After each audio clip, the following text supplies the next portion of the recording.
আর.জি. কর মামলার শুনানিতে আজকে নয়া মোড়। আর.জি. কর অভয়া পরিবারের মামলার শুনানি কলকাতা হাইকোর্টে ছাড়পত্র দিল শীর্ষ আদালত। আজকে সুপ্রিম কোর্টে প্রায় দীর্ঘ ১.৫ মাস বাদে সেই মামলাটা উঠেছিল এবং সেখানে বড় ফয়সালা হলো। এই খবরটা মোটামুটি আপনারা সকলেই জেনে গেছেন, তবুও এই ব্যাপারটা একটু ব্যাখ্যা করে বলবো যে ঠিক কি হলো।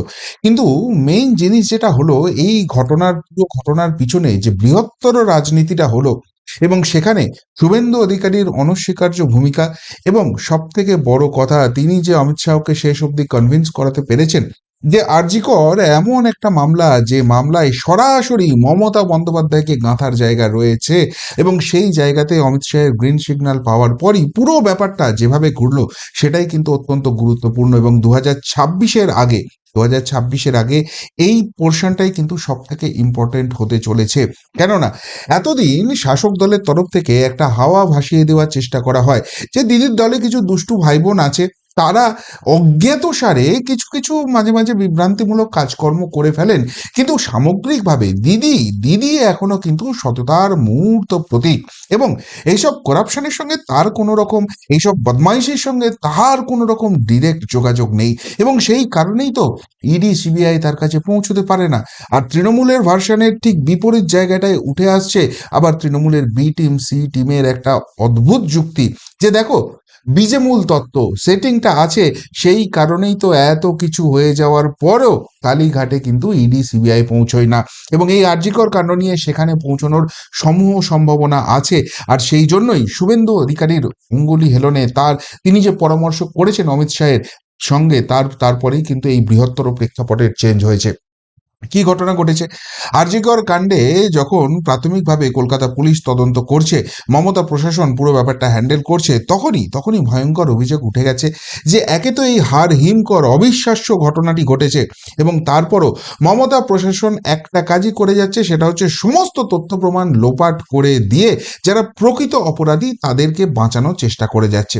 যে কারণেই মমতা প্রশাসনের উপর আর একটা সেকেন্ডও আস্থা রাখা যায় না, এবং সেখানে শতপ্রণোদিত মামলা হলো কলকাতা হাইকোর্টে, সেখানে জনস্বার্থ মামলা হলো, এবং অভয়ার পরিবারও কিন্তু সরাসরি সেখানে যোগ দিলেন, এবং অনেক আশা নিয়ে সেখানে সিবিআইকে তদন্ত করতে দেওয়া হলো। কিন্তু সিবিআই তদন্তের শেষে কি উঠে এলো? কলকাতা পুলিশ যাকে গ্রেপ্তার করেছিল, সেই সিভিক ভলেন্টিয়ার সঞ্জয় রায়, তাকেই একমাত্র দোষী হিসেবে সাব্যস্ত করলো, এবং তার বিচার হলো, তার ফাঁসির অর্ডারও হয়ে গেল। এই ফাঁসির অর্ডার চাই এমন একটা দাবি উঠলো, সেই জায়গাতে যাবজ্জীবন কারাদণ্ড হয়ে গেল, আমৃত্যু কারাবাস হয়ে গেল। কিন্তু কিন্তু মূল প্রশ্নটা মানুষের মনের মধ্যে একটাই থেকে গেল, যে ঠিক এই জিনিসটাই তো মমতা প্রশাসনও এস্টাবলিশ করতে চাইছিল। তার কারণ এর পিছনে অনেক রাঘব বোয়ালের হাত আছে, এবং তাদেরকে রক্ষা করার জন্যই তো এই সিভিক ভলেন্টিয়ার সঞ্জয় রায়কে স্কেপগোট করা হয়েছিল। হ্যাঁ, সে হয়তো ঘটনা ঘটিয়েছে, কিন্তু তার একার ঘটনা এটা নয়, পিছনে একটা বিশাল চক্র আছে, এবং সেই চক্র যদি শেষ বিন্দু অব্দি পৌঁছানো যায়, 14 তলার সঙ্গে ইনভলভ আছে, মানুষের মধ্যে এই বিশ্বাসটা গেঁথে গিয়েছিল। কিন্তু সিবিআই সেই তদন্তে দেখা গেল যে না, এসব কোনো কিছুরই কাজ করা গেল না, এবং তার ফলেই অভয়ার পরিবার তারা কিন্তু ক্ষোভে ফেটে পড়লেন। আর এই সময়ই ময়দানে অবতীর্ণ হলেন শুভেন্দু অধিকারী। তিনি আইনি পরামর্শটা দেওয়ার জন্য 3টে টিম করলেন, যারা স্থানীয় আদালতে একটা করবে, কলকাতা হাইকোর্টে একটা করবে, এবং সুপ্রিম কোর্টে গিয়ে একটা টিম কাজ করবে। এবং তারই ফলশ্রুতি হিসেবে দেখা গেল আজকে প্রায় 1.5 মাস বাদে সুপ্রিম কোর্টে কিন্তু এই আর.জি. কর কাণ্ডের মামলাটা উঠেছিল, এবং এখানে একটা খুব গুরুত্বপূর্ণ ঘটনা ঘটেছে। আপনারা জানেন কলকাতা হাইকোর্টের মহামান্য বিচারপতি জয়মাল্য বাগচি, তিনি আজকে সুপ্রিম কোর্টের বিচারপতি হিসেবে কিন্তু শপথ নিয়েছেন, এবং আজকে প্রধান বিচারপতি সঞ্জীব খান্নার ডিভিশন বেঞ্চে যে অভয়া মামলার শুনানি হলো, সেখানে অন্যতম বিচারপতি হিসেবেই কিন্তু ছিলেন মহামান্য জয়মাল্য বাগচিও। সেই মামলা শেষে যেটা অভয়ের পরিবারের তরফ থেকে দাবি করা হয়, যে এই মামলায় অনেক ত্রুটি বিচ্যুতি রয়ে গেছে, অনেকের বিরুদ্ধে তাদের সন্দেহ রয়ে গেছে, সেখানে প্রকৃতভাবে তদন্ত হয়নি, সিবিআই সঠিক তদন্ত করেনি, সেই জন্য কোর্ট মনিটর তদন্তের নতুন করে দরকার হয়ে পড়েছে। কিন্তু এই পুরো ব্যাপারটা যদি সুপ্রিম কোর্টে বারবার ছুটে এসে তাদেরকে দরবার করতে হয়, দিল্লি আসা কলকাতা থেকে তাদের কাছে খুবই খুবই ঝামেলার বিষয়। সুতরাং এটা কলকাতা হাইকোর্টের তত্ত্বাবধানে হোক, এবং সেই জায়গা থেকে তাদের যে অভিযোগের জায়গাগুলো রয়েছে তারা মহামান্য কলকাতা হাইকোর্টকে জানাতে পারবে এবং তারপর যেরকম আইনি প্রক্রিয়া বিচার প্রক্রিয়া চলে সেই জায়গাটা হবে। তো কলকাতা হাইকোর্ট একটা কথাই বলেছিল যে এই অভয়াকাণ্ড সংক্রান্ত যে মামলা আছে সেখানে তো সুপ্রিম কোর্ট একটা স্বতঃপ্রণোদিত মামলা করেছে, সুতরাং যেহেতু সেখানে মামলা চলেছে তারা শুনতে পারবে না এবং সেই জন্যই কিন্তু সুপ্রিম কোর্টে যাওয়া। আর এই সমস্ত কিছু শোনার পর মহামান্য প্রধান বিচারপতি সঞ্জীব খান্না এবং মহামান্য বিচারপতি জয়মাল্য বাগচির ডিভিশন বেঞ্চ সুপ্রিম কোর্টে আজকে জানিয়ে দিল যে না, ঠিক আছে, এই মামলা শুনতে কলকাতা হাইকোর্টের কোনো রকম কোনো প্রবলেম নেই, তারা এই মামলা শুনতে পারে এবং অভয়ের পরিবার যে জাস্টিস চাইছে সেখানে সেই মামলার শুনানি হোক। এবং সেই জায়গা থেকে কলকাতা হাইকোর্টের তীর্থঙ্কর ঘোষ মাননীয় বিচারপতি, তার ইজলাসে এই মামলাটার ফার্দার শুনানি হবে। কিন্তু এই মামলাটার যেটা বৃহত্তর প্রেক্ষাপট হচ্ছে সেটা হচ্ছে, দেখুন, মমতা বন্দ্যোপাধ্যায়ের জামানায় এই প্রথম অভয়াকাণ্ডের পরে একটা স্বতঃস্ফূর্ত জনজাগরণ হয়েছিল। জাস্টিস ফর অভয়া, রাত জাগা, রাত দখল, এই শব্দগুলো মানুষ করতে শুরু করেছিল এবং মমতা প্রশাসন কিন্তু তখন রীতিমতো থরহরি কম্প হয়েছিল। কিন্তু যত দিন গেছে একটা জিনিস ক্রমশ স্পষ্ট হয়ে গেছে যে এই যে জাস্টিস ফর অভয়া হচ্ছে, যেখানে সাধারণ মানুষ সমস্ত রং ধর্ম বর্ণ সমস্ত কিছু ভুলে ময়দানে নেমেছে, সেই জায়গাটারও একটা রাজনৈতিক রং দেওয়ার চেষ্টা করা হচ্ছে। বিজেপি এই জায়গায় নিজেদের রাজনৈতিকভাবে কিছুটা দূরে সরিয়ে রেখেছিল, তার কারণ তারা চেয়েছিল এর মধ্যে রাজনীতি না ঢুকুক, এর মধ্যে মানুষের যে স্বতঃস্ফূর্ত ক্ষোভ বিক্ষোভটা বেরিয়ে আসছে সেই জায়গাটাই সামনে থাকুক। কিন্তু কিন্তু দেখা গেল যে শাসকের যারা বি টিম হিসেবে কাজ করে, ইন্ডি জোটের অন্যতম শরিক, তারা যেটা করলো যে এই জায়গাটা নিজেদের মধ্যে কুক্ষিগত করে দিল এবং এই অভয়ার পরিবারকে আইনি পরামর্শ দেওয়ার নামে বৃন্দা কারাতরা এমন সব লোকেদের নিয়ে এলেন যারা পুরো ব্যাপারটাকেই কিন্তু ঘেঁটে দিলেন এবং যার নির্যাস হিসেবে আমরা দেখলাম ওই শিয়ালদার লোয়ার কোর্টে যখন এর হিয়ারিং হচ্ছে তখন কারা কারা সাক্ষী দিচ্ছে তাদের নামটুকু লেখা ছাড়া অভয়ের পরিবারের আইনজীবীরা আর কোনো কাজই করেননি। সুতরাং এই সমস্ত যে জায়গাটা চেপে দেওয়ার চেষ্টা করা হচ্ছে এবং মমতা প্রশাসন যে টলমলো করছে, সেই জায়গাটা ইন্ডি জোটের যে যে জায়গা প্রেক্ষাপট রয়েছে সেই জায়গা থেকে তাকে রিলিফ দেওয়ার চেষ্টা। কোথাও গিয়ে যদি কোনো রকম এদিক ওদিক হয়েও যায় রাজনৈতিক অঙ্কটা, তাহলে সেটা এই শাসক দল থেকে সরে গিয়ে বামেদের দিকে যাবে, একদম মিলিজুলি ভাই ভাই ব্যাপার হয়ে থাকবে। আর তখনই কিন্তু বিজেপি শুভেন্দু অধিকারী অনুধাবন করলেন যে না, এই যে জায়গাটা রয়েছে এই জায়গাটা এইভাবে ফেলে রাখতে দিলে হবে না।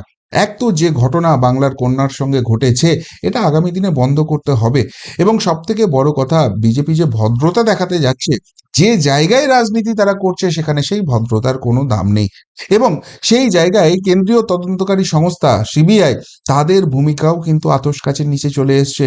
মানুষের মধ্যে যে ওই সেটিং থিওরিটা গুঁজে দেওয়া হয়েছে, মানুষ বিশ্বাস করতে শুরু করছে, কেননা তারা চোখের সামনে এই ধরনের ঘটনাগুলো দেখছে। এটা যে কোর্ট মনিটর তদন্ত, মানুষ অত কিছু বোঝে না। এখানে যে অভয়ের পরিবারকে আইনি পরামর্শের নামে বৃন্দা কারাদরা এমন লোকেদের গুঁজে দিয়েছেন যারা পুরো ব্যাপারটায় মমতা প্রশাসনকে ডিফেন্ড করার চেষ্টা করছেন, মানুষ অত কিছু বোঝেন না। মানুষ কি বোঝেন? মানুষ বোঝেন যে তদন্ত করছে সিবিআই, কেন্দ্রীয় তদন্তকারী সংস্থা। মানুষ বিশ্বাস করে যে এই সংস্থা যত যাই করুক বিজেপি বা অমিত শাহ এগুলোকে হ্যান্ডেল করে এবং যদি করতে না পারে তাহলে ওই পথটা আঁকড়ে বসে পড়ে আছে কেন? আর সেই সীমা পাহুজা যার নামে এত কিছু প্রশংসা শোনা গেল, তারা এসে কি করলো? কলকাতা পুলিশ যে কাজটা করেছিল সেটারই এক্সটেনশন ভার্সন করে যা সঞ্জয় রায়ের একটা শাস্তির ব্যবস্থা করে দিল। এটা তো মানুষ দেখতে চায়নি। আর এই জিনিস যদি কন্টিনিউ হয়, এই আরজিকর কাণ্ড নিয়ে ভয়ঙ্কর রকম ভুল বার্তা যাবে। অথচ এই আরজিকর কাণ্ড এমন একটা জায়গায় দাঁড়িয়ে আছে যেখান থেকে সরাসরি সরাসরি মমতা প্রশাসনের সর্বোচ্চ স্তরকে টাচ করা যাবে। কেন? কেননা এখানে অভিযোগের তীর যে দুটো ডিপার্টমেন্টের দিকে রয়েছে, একদিকে পুলিশ ডিপার্টমেন্ট যারা দায়িত্ব নিয়ে তথ্য প্রমাণ লোপাট করেছে, যারা দায়িত্ব নিয়ে পুরো জায়গাটাকে ঘেঁটে করে দিয়েছে যাতে প্রকৃত অপরাধী অব্দি পৌঁছানো না যায়, সেই পুলিশ ডিপার্টমেন্টের মন্ত্রীর নাম মমতা বন্দ্যোপাধ্যায়। আবার এই যে পুরো ঘটনাটা ঘটেছে সেটা ঘটেছে স্বাস্থ্য দপ্তরে। এই ঘটনা ঘটার পিছনে বৃহত্তর দুর্নীতি রয়েছে, প্রতিটা পদে দুর্নীতি রয়েছে। সেই স্বাস্থ্য দপ্তর, যে স্বাস্থ্য দপ্তরের মন্ত্রীর নাম মমতা বন্দ্যোপাধ্যায়, যার বিরুদ্ধে অভিযোগ, ওই ওই প্রিন্সিপাল যে ছিল সন্দীপ ঘোষ, তার বিরুদ্ধে যখন কলেজ গর্জে উঠছে, আরজিকর গর্জে উঠছে, সাধারণ মানুষ গর্জে উঠছেন, তখন তখন মমতা বন্দ্যোপাধ্যায় তাকে প্রাইজ পোস্টিং দিয়ে ডিফেন্ড করার চেষ্টা করছে। সুতরাং এই যদি দুইয়ে দুইয়ে চার করা যায়, এই দুটো ঘটনাকে যদি লিঙ্ক আপ করা যায়, যদি প্রকৃতপক্ষে এখানে তদন্ত করা যায়, তাহলে গুটি গুটি পায়ে সিবিআই ইডির টিম কালীঘাট অব্দি পৌঁছানোর ক্ষমতা রাখবে, নবান্নের অন্দরে অব্দি ঢোকার ক্ষমতা রাখবে। এই যে অভিষেক গুপ্তার যে ভূমিকা, বারবার অভয়ের পরিবার দাবি করছে ঘুষ দিয়ে তাদের মুখ বন্ধ করার চেষ্টা করা হয়েছে। এই যে পানিহাটির যে বিধায়ক রয়েছে, পানিহাটির যে কাউন্সিলর রয়েছে, জোর জবরদস্তি করে অভয়ের দেহটাকে সৎকার করে দেওয়া হয়েছিল, জোর করে পুড়িয়ে দেওয়া হয়েছিল। তাদের যে ভূমিকা রয়েছে, ওই যে নন্দিনী মুখার্জি না কি নাম, একজন মহিলা পুলিশ অফিসার বারবার নিয়ে এসে বিভ্রান্তকর মিথ্যে তথ্য দিয়ে মানুষকে বিভ্রান্ত করার চেষ্টা করে গেছেন। কি তার ভূমিকা ছিল, কার ইনস্ট্রাকশনে করেছেন? বিনীত গোয়েল, তার ভূমিকা কি ছিল? খোদ মমতা বন্দ্যোপাধ্যায় বলেছেন বিনীত গোয়েল ওখানে পড়েছিলেন। ওখানকার যিনি ওই থানার যিনি আধিকারিক ছিলেন অভিজিৎ মণ্ডল, তিনি যে অন্যায় করেছেন সিবিআই এর কাছে সেটা তো প্রমাণ হয়ে গেছে, তথ্য প্রমাণ লোপাটে তার কাছে হাত হাত রয়েছে, যে কারণে তাকে জেলে যেতে হয়েছিল। আজও তিনি সন্দেহের ঊর্ধ্বে নন। সেখানে পড়েছিলেন বিনীত গোয়েল। বিনীত গোয়েলের চোখের সামনে অভিজিৎ মণ্ডল এরকম এরকম কাজ করে গেছেন, আর বিনীত গোয়েল কিছু বুঝতে পারেননি। এই বিনীত গোয়েল সারাদিন ফোনে কার সঙ্গে টাচে ছিলেন? রাজ্যের মুখ্যমন্ত্রী মমতা বন্দ্যোপাধ্যায়ের সঙ্গে ছিলেন। সুতরাং এত কিছু এখানে অন্যায় হয়েছে, মমতা বন্দ্যোপাধ্যায় জানতেন না? এই প্রশ্নগুলো মানুষের মনে কুড়ে কুড়ে খাচ্ছে, এবং এই প্রশ্নের উত্তর মানুষ জানতে চায়। আর সেটা হওয়া সম্ভব কোর্ট মনিটর তদন্ত হলে। এই তদন্ত সঠিকভাবে হলে, সিবিআই যে তদন্ত করেছে সেটা আইওয়াস ছাড়া কিচ্ছু নয়, হয় তাদের ক্যালাসনেস, যেটা মানুষ বিশ্বাস করতে রাজি নয়, আর না হলে তাদেরকে প্রচন্ড পরিমাণে ব্রাইব করা হয়েছে, এবং সেই ব্রাইব নিয়ে সিবিআই চুপ করে বসে আছে। এই রকম হাই প্রোফাইল কেসে সিবিআই আধিকারিকরা এটা করবেন, এটাও বিশ্বাসযোগ্য নয়। তাহলে পড়ে থাকে 3 নম্বর থিওরি, দিল্লি থেকে ইনস্ট্রাকশন ছিল না, ভেতরের অঙ্ককে কেউ জানে না, কিন্তু এই থিওরি মানুষের মনের মধ্যে গেঁথে গেছে। তাহলে দিল্লির কর্তারা কেন গ্রিন সিগন্যাল দেয়নি?